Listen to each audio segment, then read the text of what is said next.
a very important project related to web sentiment analysis, and in particular for banking industry and the finance sector. So, as a cover image of our work, we choose this image. It's interesting because it's a kind of overlap of two interesting elements. The first is San Salvatore Mountain, the symbol of Lugano, and the second is the Gauss distribution or Dolbear distribution, symbol of neoclassical finance theory. So, which are the main objectives of our work? We decided to focus on four important elements. The first is analyzing a large number of message posts from finance message board in order to understand, in order to find out if there is useful information pertinent to stock market movements or trends. The second aspect is the most important aspect of our work. So we propose a novel way for generating sentiment index based on author's credibility. It's a very, very important aspect. So we developed two algorithms, free scales index model and free scale and 5-scale, in order to generate author credibility. So we every day we compare the yesterday prediction of each author with the today stock return. If the prediction is right, the algorithm increases the author score, and if on the contrary, if the prediction is wrong, the algorithm decreases the author score.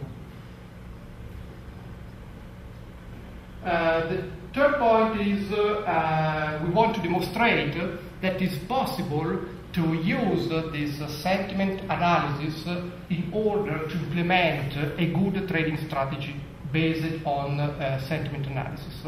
And in particular, we compare this sentiment trading strategy with traditional investment strategy, as for example, buy and hold and moving average. And the final point, the third point, is we want to demonstrate that it's possible to turn our method, our idea, into an investable business. In fact, the second part of our work is a business plan in which we want to demonstrate that it's possible to turn our method into an investable business. So we have to start with the neoclassical finance theory in order to understand our work. Neoclassical finance theory is today based on four pillars. The first is the arbitrage principle by Modigliani and Miller, where they receive also a Nobel Prize about their research. The second is portfolio principle by Markowitz, in which the portfolio performance is a kind of trade-off between risk in terms of standard deviation and return. Then we have the capital asset pricing model by Sharp in black, in which this model describes a relationship between the stock return and the risk in terms of beta systematic risk. And finally, we have the option pricing based on the famous Black-Scholes equation, and then the improvement by Merton. So, one of the most important paradigms in neoclassical finance theory is represented by efficient market hypothesis. And this concept is a very important concept in our work. So, the two main assumptions of efficient market hypothesis is, the first is all investors are rational when informed and they hope for maximizing profit. The second assumption, very important, is that market prices immediately reflect all available information. And which are all available information?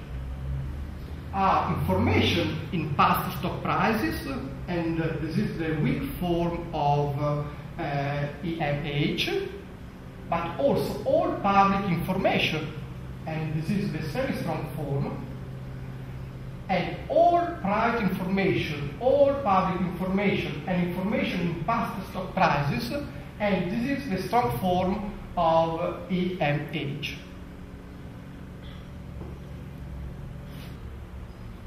So, what is the problem? The problem is that the neoclassical finance theory is not able to explain some important and extreme real events. In this chart we focus just on 4 of these events. The first is the Great Crash in 1929. The second is the Black Monday crash in October 1987. Then we have internet bubbles in 1990s and the famous financial turmoil in October 2008. So the neoclassical finance model is not able to explain these extreme events. You can speak of behavioral finance. The goal of behavioral finance is to introduce a human factor, psychology, investor psychology, and in order to explain events that the neoclassical finance theory is not able to explain. And if you want to consider, for example, an equation in order to give an idea about this concept, is the stock return is a function of a sentiment factor. So our work is based on this important principle. And this is the system overview, the general overview of our work. You can see that we have 3 important elements: input, the algorithm, and the output. The input is represented by different sources. In our case, sources are represented by finance message board, for example, Yahoo Finance, Seeking Alpha, Raging Bull, but also social media like, for example, Twitter, or online news and media articles. Of course, today we are in a context of Web 2 with social media, and this aspect is very important. Then we have a central part represented by the algorithm. The algorithm in particular we developed with H2O Consulting, a web crawling technology, in order to extract information from social media. The algorithm is based on 4 different steps.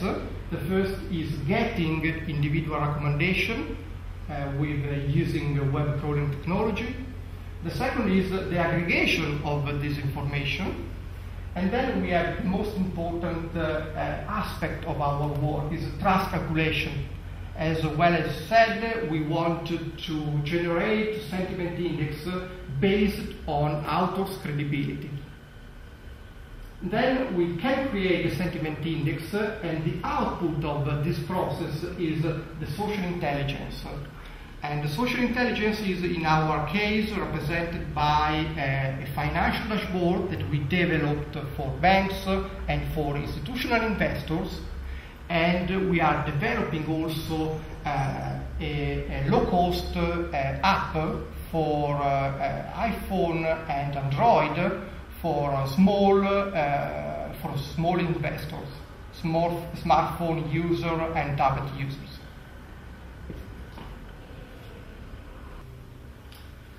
So our data set consists of 500,000 messages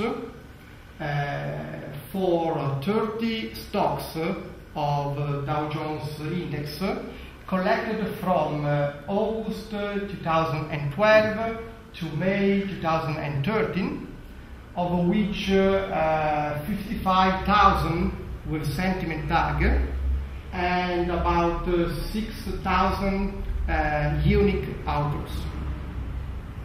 You can see that this is the stocks of Dow Jones Index with the number of message posts during this period. You can see that there are some stocks with a large number of messages. They are stocks with a great appeal, like for example Bank of America, Microsoft, Intel, Hewlett-Packard, General Electric. But on the contrary, there are also some stocks, like for example Disney and Coca-Cola, McDonald's, with a small number of message posts. This is an important element that we consider in our work. So, this is one of the most important charts in my presentation. This is the ranking, the top 10 ranking for for the 30 stocks, and it represents the score of the best poster. So in the case of a 3-scale index model and in the case of a 5-scale index model. Of course, some elements are different. So you have to consider, for example, the best author has a very high score, and then we use this score in order to weight the new post for generating the sentiment index. You have to consider, for example, this case, the best in 3-scale index model, the score is 0.961. If you have a learning rate equal to 0.8, if you want to reach this score, you have to guess 15 consecutive predictions.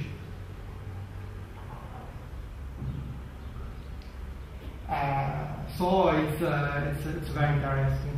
In this case, we have just the best 10 authors, but we consider it 6,000 authors. And for each author, we have a daily algorithm in order to update this weight.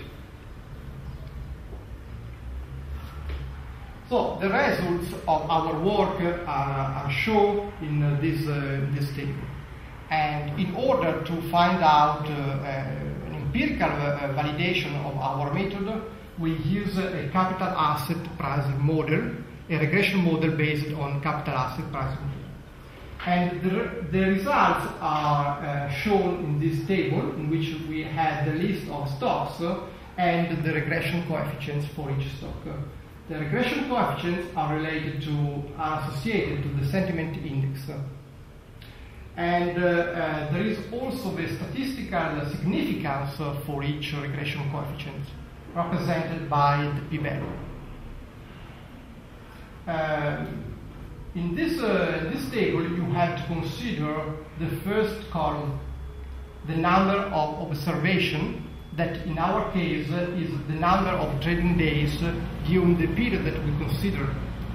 So from August 2012 to May 2013, the maximum number of trading days is 174.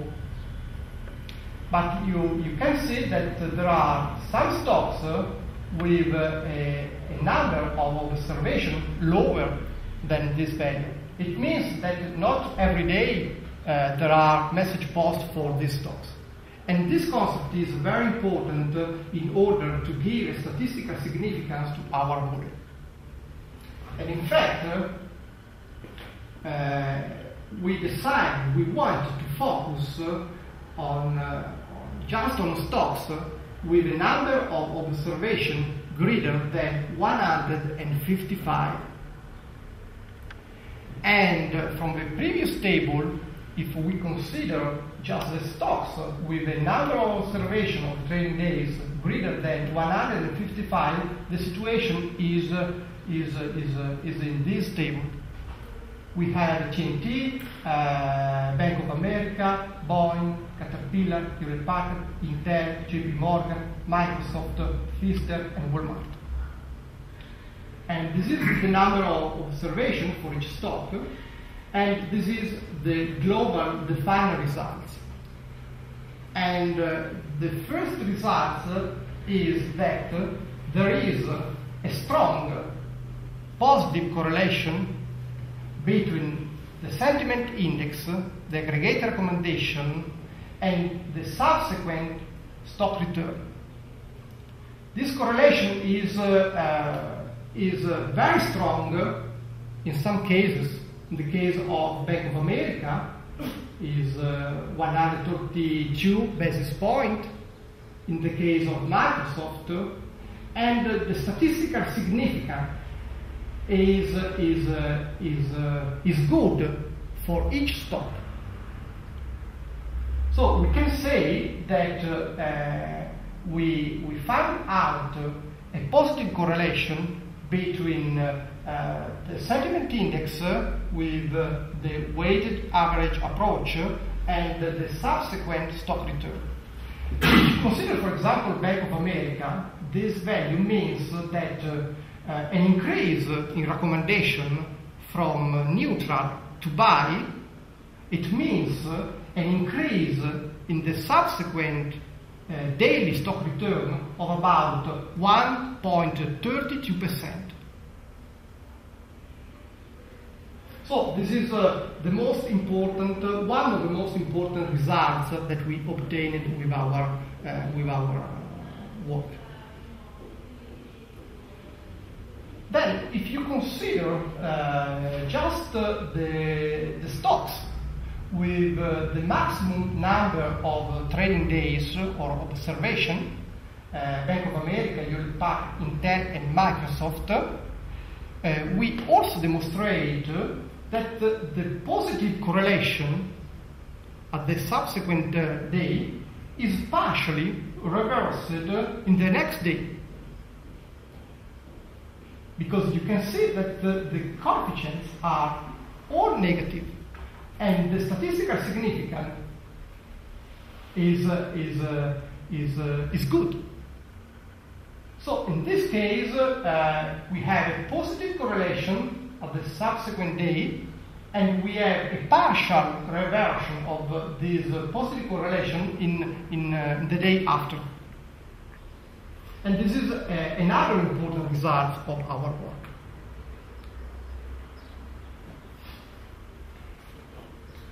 This result is important and is consistent with the theory of behavioral economics. I just focus on 3 steps. In the bull market, for example, investors are very optimistic and the sentiment index will rise. But the investment enthusiasm cools, and people tend to question about the previous excess behavior, and so a peak is formed. And this situation is a kind of human reaction of the previous excess optimism.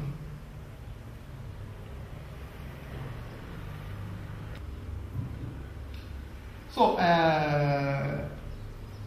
this is the third important result, and it's represent. We wanted to compare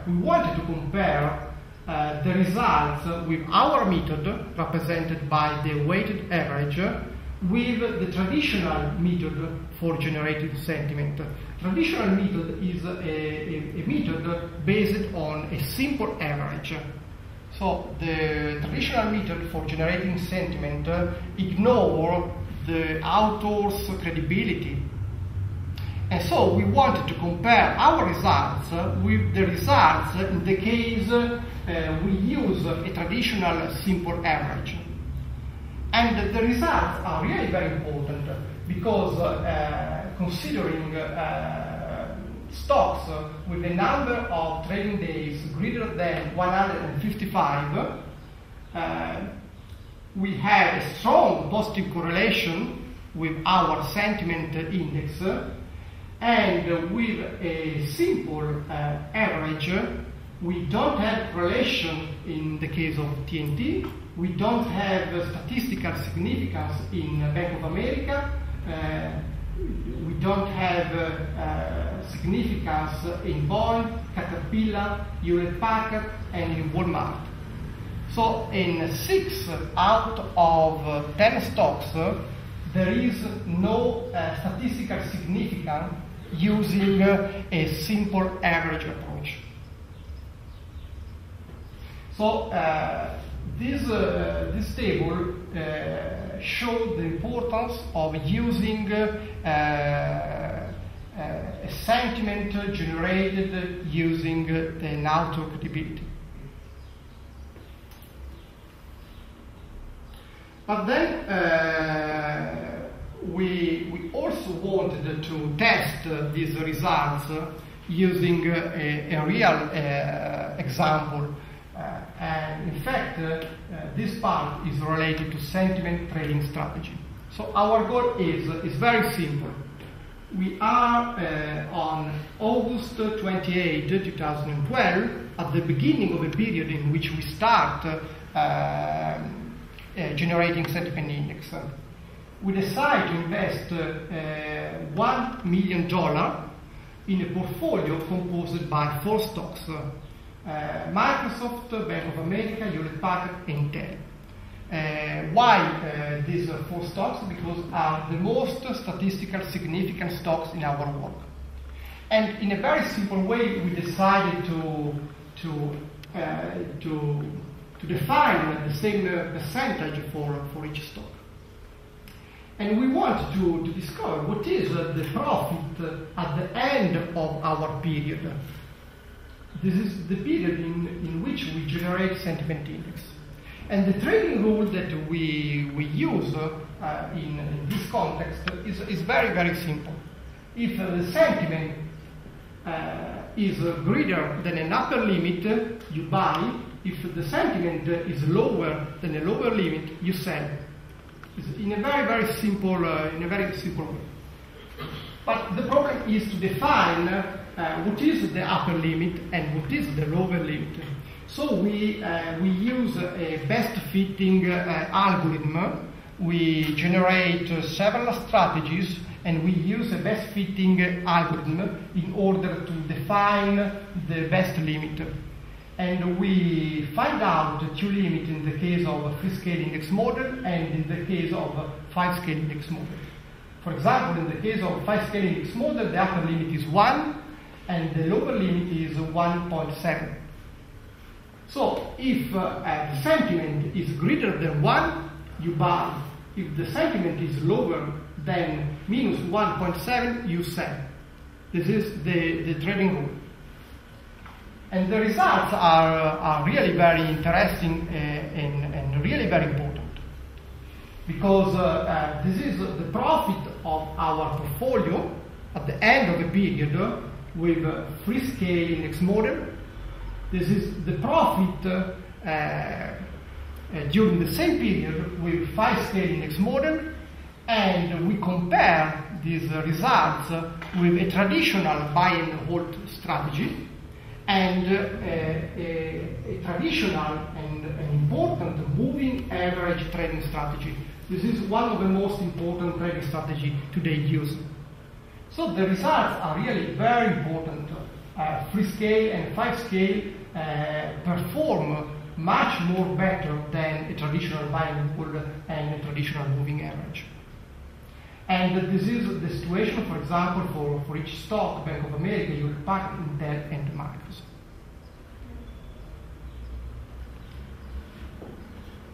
This is the trading strategy over the period from August to May, in the case of free scale index model and in the case of 5 scale index model. And so this is the final overview of our results. So we can we demonstrate that it's possible to use our sentiment analysis in order to implement a good trading strategy that on average perform much more better than a traditional buy and hold and then a traditional moving average approach. And this is the first element. The second element is represented by the so-called abnormal return. It's a very important concept because with the efficient market theory and with the capital asset pricing model, the portfolio expected return of this portfolio during the period that we considered is 24.1%. So in a situation, in a condition of efficient market, you cannot have reached a return greater than this value, because this value is based on the market. In our case, the abnormal return of the free scale index model is 11%. And in the case of a 5-scale index model, the abnormal return is 7%. So it's a very important result, not only from a business point of view, but is a very important result also in function of neoclassical finance framework and in relation to capital asset pricing model, efficient market hypothesis, and so on. So we can say the conclusions are very interesting. So the first conclusion is the simple aggregation of individual recommendation has no prediction power on the subsequent stock return. So if you want to find out a correlation, a strong correlation between the sentiment analysis and the subsequent stock return, you have to generate sentiment index based on author's credibility. And this is the central part of our work. You have also to consider that posters' attention focus on a small fraction of stocks. So if you want to use this algorithm, this approach for a business purpose, you have to pay attention at the fact that you can use this approach, but only for a small fraction of stocks, Microsoft, Hewlett-Packard, and so on. Then it's possible to create a trading strategy based on sentiment analysis that perform much better than a buy and hold and moving average strategies. And then we can demonstrate that we can reach an abnormal return with our sentiment strategy. In fact, with HTO Consulting, with our company, and with Marco, we develop a financial dashboard for banking industry and for small investor in order to generate a sentiment index, a daily sentiment index for the 30 stocks of Dow Jones Index. And this is just a result with the speedometer, with the last most important five messages, with the author's credibility and the score for each author's credibility.